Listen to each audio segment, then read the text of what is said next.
Hai, salam jumpa lagi. Masih di program yang sama, Travel Story Katolikpedia. Orang muda Katolik adalah masa depan gereja. Kalimat ini sepertinya pantas disematkan kepada 20 orang muda Katolik ini. Mengapa? Karena perjalanan iman mereka sangat luar biasa. Seperti Carlo Acutis, 20 orang muda ini juga mengalami kondisi fisik yang terbatas dan dianiaya karena iman mereka. Tapi, penderitaan itu tak memudarkan cinta mereka kepada Yesus. 100% hidup mereka hanya untuk Yesus. Siapa sajakah itu? Jreng jreng jreng. Inilah 20 orang muda Katolik yang mencintai Yesus sampai mati dan ditetapkan gereja sebagai orang kudus.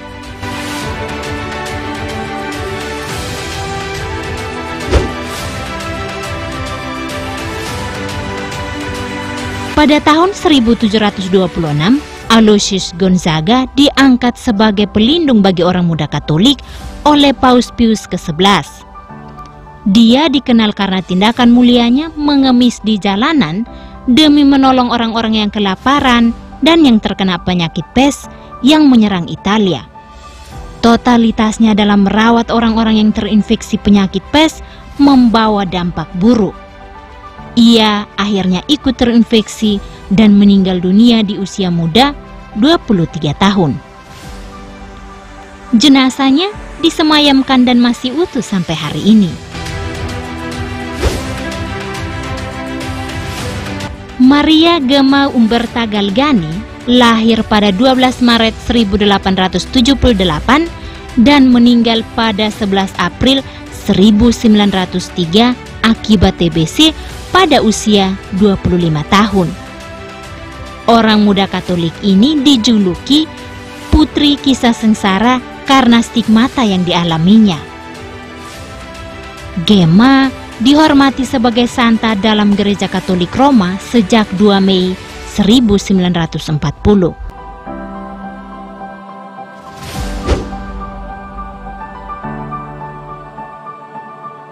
Teresia dari Lisieux atau Santa Teresia dari Kanak-kanak Yesus lahir pada 2 Januari 1873. Pada 30 September 1897, ia meninggal dunia di usianya yang baru 24 tahun. Prinsip hidupnya adalah mencintai Yesus sampai mati. Karena itu, gadis yang kerap disapa The Little Flower of Jesus ini memilih hidup selibat sebagai seorang Karmelit ketimbang menikah.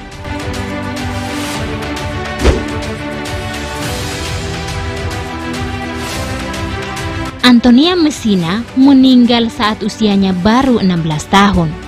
Messina dibunuh pada pertengahan tahun 1935 saat ia berusaha melindungi diri dari seorang lelaki yang ingin memperkosanya. Ia dipukul dan dirajami batu hingga meninggal dunia.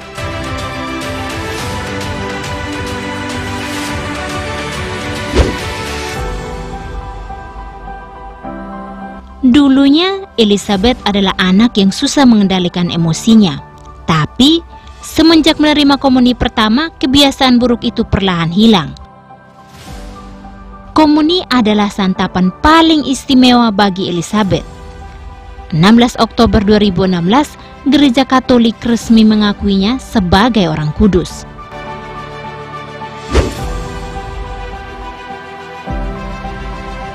Sama halnya dengan Carlo Acutis, Angela juga menderita leukemia. Di usia yang masih sangat muda, 13 tahun, ia meninggal dunia. Leukemia memang penyakit yang mematikan, tapi cinta Angela kepada Yesus tak pernah mati. Seluruh rasa sakitnya ia persembahkan untuk Yesus.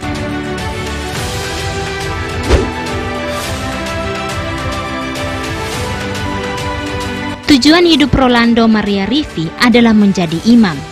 Dengan begitu, ia mudah untuk mewartakan nama Yesus ke segala penjuru.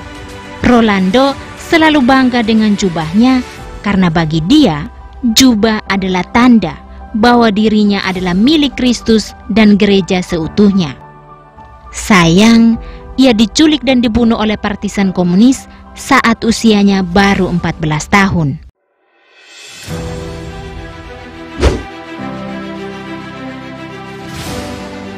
Meski belum menerima komuni pertama, Antonietta Meo punya kebiasaan untuk berbicara dengan Yesus di depan tabernakel. Saat menginjak usia 3 tahun, Antonietta berdoa kepada Yesus, katanya, "Yesus, berilah aku rahmat untuk mati sebelum aku melakukan suatu dosa berat." Sebelum genap berusia 5 tahun, Antonietta divonis menderita kanker tulang. 3 Juli 1937, di usia 7 tahun, ia meninggal dunia.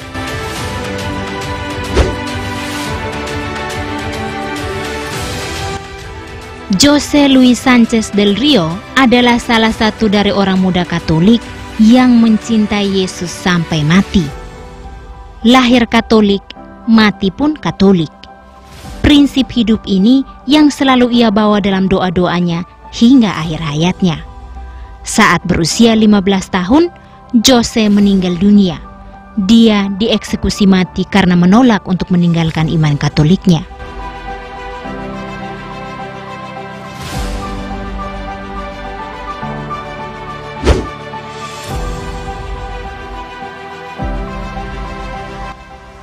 Ciara meninggal pada usia 19 tahun akibat kanker tulang bahu. Ketika jatuh sakit, Ciara seutuhnya menerima penyakit mematikan itu. Prinsipnya, mencintai Yesus gak boleh setengah-setengah. Kamu harus mengatakan ya kepada Yesus baik dalam suka maupun duka.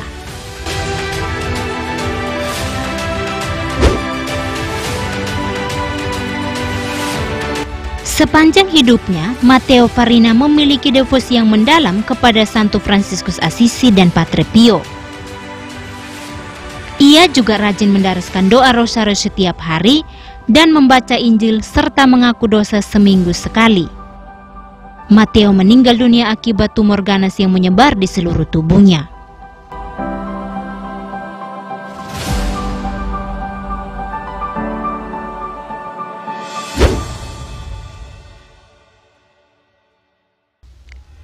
Pier Giorgio bukan berasal dari keluarga yang taat beragama.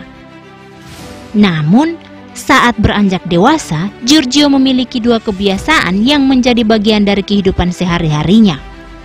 Giorgio mengikuti misa setiap hari untuk menerima Ekaristi dan rutin berdoa rosario. Mengunjungi dan merawat orang miskin, sakit, dan terlantar adalah aktivitas yang paling disukainya. Sampai-sampai ia terjangkit virus dan menderita polio saat usianya baru 24 tahun dan meninggal di usia muda.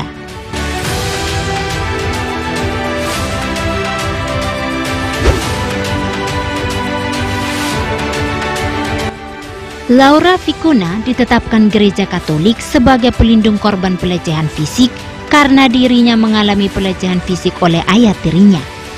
Laura sangat jatuh cinta dengan segala yang ada pada Yesus.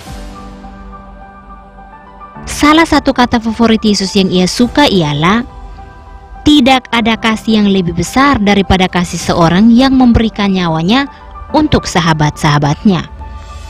Karena itulah, Laura memutuskan untuk menyerahkan nyawanya sebagai ganti keselamatan ibunya.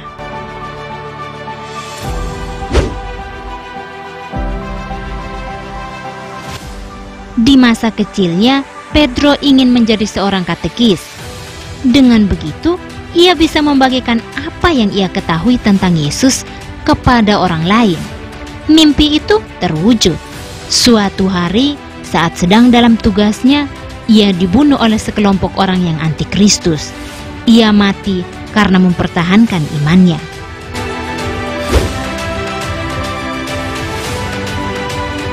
Nunzio adalah anak yatim piatu.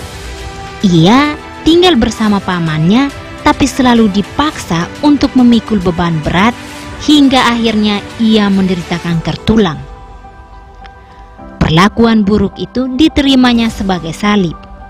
Ia beranggapan Yesus itu sangat menderita untuk kita. Kenapa kita tidak mau menderita untuk Dia?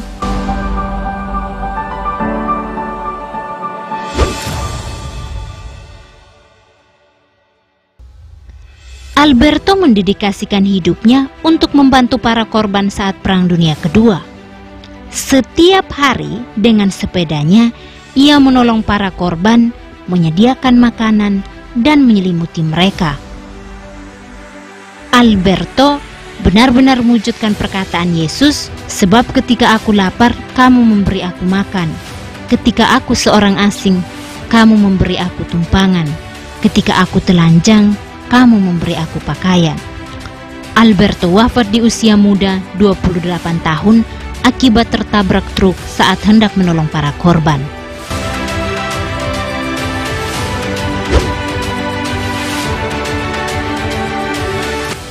Gerard Raymond adalah orang muda Katolik yang sangat cerdas. Ia selalu meraih juara dalam berbagai kompetisi. Tapi bukan itu yang ia cari. Dia ingin menjadi orang kudus. Setiap hari ia selalu meluangkan waktu untuk berdoa, mendaraskan doa rosario, dan sering berhenti di gereja dalam perjalanannya ke sekolah. Setiap hari Jumat adalah hari khusus baginya untuk merenungkan jalan salib. Sebelum genap 20 tahun, Gerard tutup usia karena penyakit TBC.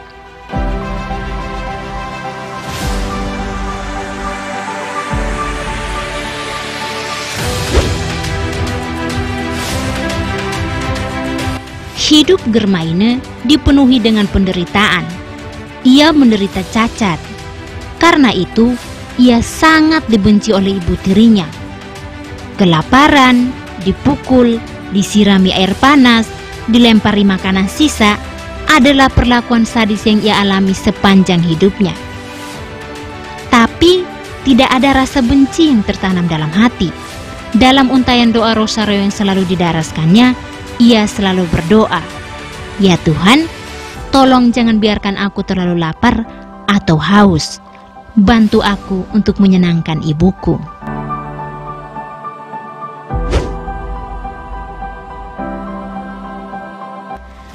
Darwin Ramos berasal dari Filipina. Ia hanya seorang anak jalanan dan pemulung. Saat usia 6 tahun, Darwin lumpuh dan tak bisa berjalan. Faktor kemiskinan memaksa Darwin untuk menjadi pengemis jalanan. Ketika berusia 11 tahun, ia mengenal iman Katolik. Sejak saat itu, Darwin membangun hubungan yang sangat intim dengan Yesus. Cacat fisik yang dialaminya tak menumpahkan keluh kesah dari mulutnya. Baginya, Yesus adalah teman sejati.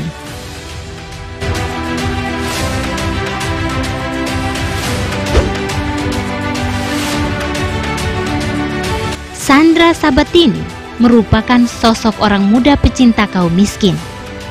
Tempat ternyaman Sandra sejak kecil adalah gereja. Setiap pagi dan malam, sesibuk apapun, ia selalu mampir ke gereja untuk menyapa Yesus dalam doa. Mimpi Sandra cuma satu, mengabdikan hidupnya bagi kaum miskin. Mimpi itulah yang memantapkan hatinya untuk menempuh pendidikan sebagai seorang dokter. Sayang, pada usia 23 tahun ia meninggal dunia. Tahun lalu, 2 Oktober 2019, Sandra diberi gelar Venerable atau yang mulia oleh Paus Fransiskus. Itulah 20 orang muda Katolik yang mencintai Yesus hingga akhir hayat mereka. Menurutmu, apakah kisah hidup mereka ini bisa menginspirasimu? Berikan komentarmu ya.